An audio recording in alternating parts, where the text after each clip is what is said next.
Nos últimos tempos, a dor nas costas virou uma espécie de epidemia e é considerada um dos problemas de saúde mais relevantes da sociedade. Este mal afeta mais de 80% da população em algum momento da vida, segundo a Organização Mundial da Saúde. As queixas, inclusive, partem de uma parcela da sociedade cada vez mais jovem, abaixo dos 50 anos, incluindo crianças e adolescentes. Sobre esse assunto, eu converso agora com o neurocirurgião, especializado em coluna, Dr. Felipe Mendes. Doutor, seja bem-vindo ao nosso programa. Estou muito feliz com a sua participação. Eu que agradeço o convite, é uma honra e um prazer vir aqui e falar de um assunto que é o nosso dia a dia, que são os problemas de dores nas costas. Um assunto atual, né, doutor Felipe? Mas antes da gente, de fato, começar a nossa conversa, eu convido você e quem está assistindo a gente para conferir o que as pessoas nas ruas acham que causa a dor nas costas. Olha só. Você sabe o que causa problemas na coluna?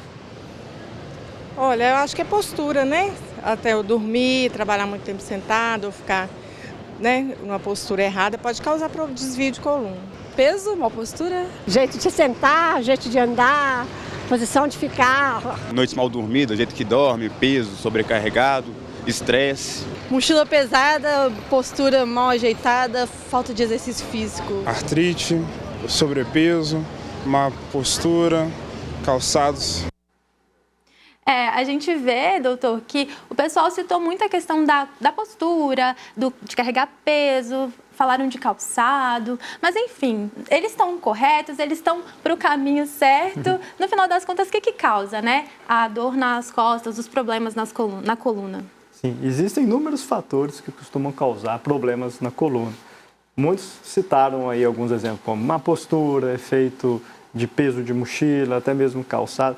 Tudo isso até pode contribuir, mas hoje, mapeado, os grandes vilões que a gente encontra, que são responsáveis por grande parte dos problemas de coluna, são o sedentarismo, o sobrepeso e obesidade e fatores que são relacionados com o ambiente de trabalho. Esse mapeado são os principais fatores. É claro que todos esses contribuem, de certa forma, para agravar o quadro, mas esses que eu citei anteriormente, eles, em grande parte, ajudam a justificar grandes partes desses problemas. Ah, sim. Então, esses são os principais, né? A gente pode dizer que a questão genética, né, o fator genético também é um causador?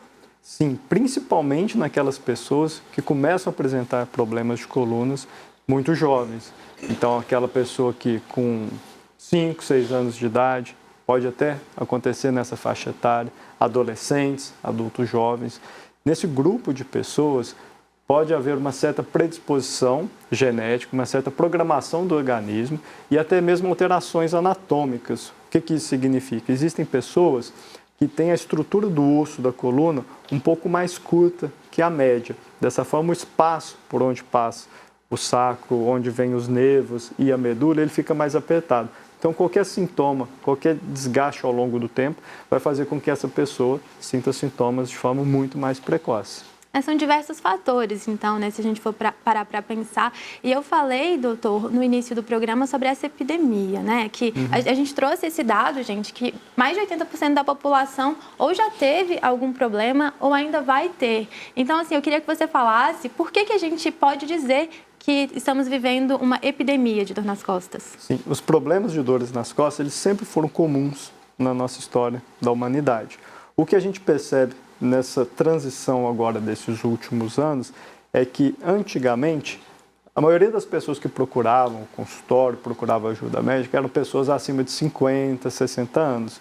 Hoje tem se notado uma tendência de que pessoas mais jovens, geralmente em idade produtiva, de 20, 30, 40 anos, começaram a reclamar mais de dores nas costas. Então, essa é uma tendência nova que a gente tem notado, mas a quantidade total de dores que a humanidade passa, infelizmente, os problemas na coluna sempre foram muito frequentes. Então, isso acaba causando um sofrimento desde muitos anos atrás. Entendi. Perfeito. Acho que dá para até esclarecer um pouquinho mais por que a gente vive essa epidemia, né? Agora, retomando um pouquinho o que você já falou, doutor Felipe, você falou sobre a questão da postura, né? Então, a postura, ela sim pode ser considerada uma das principais causas. E você também falou do sedentarismo. Mas eu queria que você falasse por que a pessoa sedentária, ela pode desenvolver algum problema na coluna.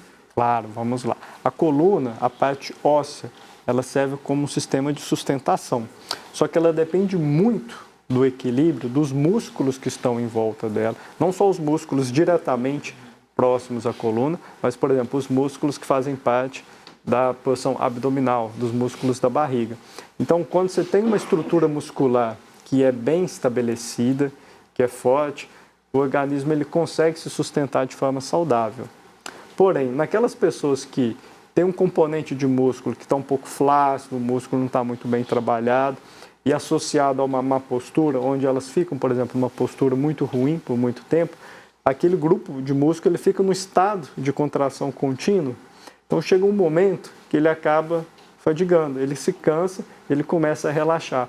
Ou esse estado dele ter que ficar o tempo todo contraído gera muita sobrecarga, gera um estresse de energia que faz com que o organismo interprete como dor. Então, por isso que é super importante a questão de evitar o sedentarismo, manter um trabalho de fortalecimento junto com atividades aeróbicas, como caminhadas, andar de bicicleta, para poder ter uma saúde da coluna. Então, mesmo aquelas pessoas que, às vezes, por um período, precisam ficar numa posição ruim, mas se ela tem, por contrapartida, um músculo mais fortalecido, reduz a chance dela desenvolver dores. Entendi. Então, a gente precisa se movimentar, né? A gente vai falar um pouco mais sobre isso no próximo bloco. Mas agora, eu queria que você falasse sobre um assunto que a gente já trouxe aqui no programa. A gente falou sobre como a saúde mental pode impactar a nossa saúde física. E eu penso que a questão da coluna pode estar super associada também, né? Como que o nosso estado emocional pode afetar a nossa coluna? Claro, a dor ela é uma experiência, um fenômeno super complexo que envolve diversos mecanismos. Não só a dor física de, por exemplo, alguém cortou a mão ou, por exemplo, alguém desenvolveu uma hérnia de disco que está comprimindo uma raiz do nervo. Isso é uma forma muito simples e pura de ver que alguém possui dor. Só que ela é muito mais complexa que isso. Ela depende de como está o nosso estado de humor naquele dia, como o nosso sistema conversa com outras partes, como a parte que controla os impulsos de dor no meu cérebro comunica com a minha coluna, porque a dor ela nunca vai ser igual. Cada pessoa tem a dor à sua maneira. E dentro disso, os problemas de saúde que são relacionados a transtorno de humor, como ansiedade, depressão, eles podem prejudicar muito.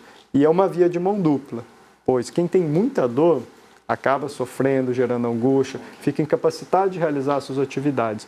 E isso vai gerando um estresse, vai gerando uma angústia e pode também levar a um quadro de depressão e ansiedade, que por contrapartida vai alimentando esse processo de dor. E existem também aqueles casos em que pessoas não têm tanta alteração estrutural nos problemas de coluna, porém queixam muito de dores nas costas ou dores de cabeça. São dores ditas mais funcionais. E essas dores têm muita relação com o componente comportamental e emocional, como, por exemplo, a fibromialgia. Sim, a gente destaca sempre aqui a importância de buscar o equilíbrio na vida, né? A gente precisa cuidar da nossa saúde mental, cuidar da saúde física também. É importante encontrar esse estado de equilíbrio que eu acho que é difícil, né? É muito difícil você conseguir. Por exemplo, em relação ao uso do celular, né? Eu acho que é um recurso que ele veio para agregar, veio para somar. Então, a gente precisa encontrar uma forma de usar ele de forma benéfica para a gente, né? Por exemplo, hoje a gente vê que o celular tem sido tratado como vilão da coluna. Né? Por quê? Fala pra gente. Sim, o problema do celular não é que ele é um vilão. O celular é igual você disse, ele trouxe muita coisa boa para toda a nossa vida, comodidade, conforto. Hoje é impossível a gente sair sem depender do celular para se deslocar como um sistema de navegação, utilizar como sistema de banco. Porém, a utilização em excesso desse aparelho de forma inadequada pode sim levar a alguns problemas de coluna. Existe um termo chamado neck, que é como se fosse uma sigla em inglês, pescoço tecnológico, daquelas pessoas que ficam muito tempo com o celular e nessa posição. Existem estudos que colocam que a cada ângulo maior que eu faço de flexão em relação ao uso do celular, aumenta exponencialmente a sobrecarga. Então, para evitar isso, o ideal pode ser até, no primeiro momento, meio estranho, esquisito, mas o ideal seria utilizar o aparelho mais ou menos na altura dos olhos. Então, se você vê alguém na rua, fala que estranho, aquela pessoa está usando o celular assim, essa pessoa está usando corretamente. Ah, entendi. É muito importante a gente alertar, porque hoje a gente usa muito o celular, né? E às vezes a gente não pensa que ele pode estar prejudicando de fato, né, a nossa coluna. Sim, às vezes, por exemplo, muitas pessoas gostam de utilizar o celular deitadas no sofá ou na cama, e é um momento também que existe um grau de contração muito forte nessa região. Repare algum dia alguém mexendo no celular, ela fica o tempo todo com o pescoço assim. E isso com o tempo, esse superuso, esse uso incorreto, que fica contraindo a musculatura, pode levar, sim, à piora da dor naquelas pessoas que têm uma predisposição, ou mesmo naquelas que não têm, mas pelo uso repetido acabam desenvolvendo esse quadro de dor. Sim, gente, a gente precisa ficar atento, hein? E a minha pergunta agora, inclusive, é para você. Você acredita que a dor nas costas piora com a idade? Essa foi a enquete da semana publicada no Instagram da TV Horizonte. E falando de Instagram, já aproveito para te convidar para seguir o nosso perfil no @TV Horizonte Oficial. Por lá, você vai poder participar das nossas enquetes e interagir com o nosso programa. Vamos conferir o resultado dessa enquete? Olha só, a dor nas costas piora com a idade. 75% desses seguidores que votaram acredita que é verdade, assim, que a dor nas costas piora com a idade mesmo. Mas tem 25% que acredita que é mito. O que você me diz? E aí, será que estão corretos? Mas realmente, ao longo da idade, existe uma maior chance de desenvolver problemas na coluna. Então isso é verdade. A gente pode até utilizar, por exemplo, esse modelo de coluna para explicar um pouco. Na primeira parte aqui, essa é uma coluna saudável. Os discos, que são sistemas como funcionam de amortecedores entre uma vértebra e outra, eles estão hidratados, ele tem uma altura preservada. À medida que a gente envelhece, esses discos eles vão perdendo água, vão ficando mais desidratados. É como se o amortecedor do nosso corpo começasse a falhar. Então, dessa forma, à medida que cada processo evolui, a altura é perdida, são formados os conhecidos bicos de papagaios, que são protuberâncias ósseas entre uma vértebra e outra. Então, geralmente, alguém que num processo de saúde, que esteja mais jovem, às vezes ela não vai sentir tantos sintomas. Porém, quando ela envelhece, esses sintomas costumam ser mais comuns. E um dos problemas de colunas mais comuns que acontece nas pessoas mais velhas é uma doença chamada canal estreito lombar. O que é isso? Todo esse desgaste, toda essa degeneração que existe de ligamento, de osso, de fragmentos de disco, vão reduzindo cada vez mais o espaço e por isso os nervos são mais comprimidos, sentem mais dor e essas pessoas, às vezes, até para andar, ela começa a andar e sente que a perna começa a falhar, sente uma dor forte, que às vezes desce para a perna. Então é um sintoma de um quadro muito comum naquelas pessoas a partir de 50, 60 anos de idade. Sim, você falou de uma condição interessante, não conhecia, porque assim, a gente escuta muito falar de hérnia de disco, né? Essa semana mesmo uma pessoa falou comigo assim, tô com uma dor na coluna, acho que é hérnia de disco. Eu fiquei assim, vou descobrir isso no programa, quinta-feira. Mas o que é hérnia de disco, né? Por que a gente fala tanto de hérnia de disco? Quando você fala da coluna, já vem assim, na mente, hérnia de disco. Sim, a hérnia de disco é uma causa muito frequente, sim, de dores nas costas, principalmente aquela dor que começa nas costas e desce para a região das pernas, que é a chamada dor do nervo ciático, a ciática ou lombociatalgia. Na hérnia de disco, esse mesmo processo que eu demonstrei desse amortecedor da coluna, fragmentos são soltos para a porção posterior e acabam deslocando e comprimindo estruturas, como as raízes. E isso gera um quadro de muita dor, um processo inflamatório que gera muita dor. A boa notícia é que grande parte dessas pessoas que têm dores por conta da hérnia de disco, acabam melhorando de forma espontânea, até 90%. Então, o que chega muitas vezes nos consultórios, infelizmente, são aqueles 10% que não conseguiram melhorar com algum repouso, com um hábito mais tranquilo, e que pode ser que esse grupo precise de um tratamento um pouco mais intensivo para ter um alívio. Sim. Doutor Felipe, para a gente já ir caminhando aqui para o finalzinho da nossa conversa, tem uma última pergunta para você. Quando que a dor nas costas está sinalizando algo mais grave? Sim, essa é uma pergunta super importante. É comum, como a gente disse, até 80% da população em algum momento apresentar quadro de dor. Todas essas pessoas devem procurar, no primeiro episódio de dor, ajuda médica? Não. Aquela dor que é relacionada a algum dia que foi feito um esforço físico mais intenso, é normal, geralmente com repouso, alguns dias, às vezes um analgésico, ela vai melhorar.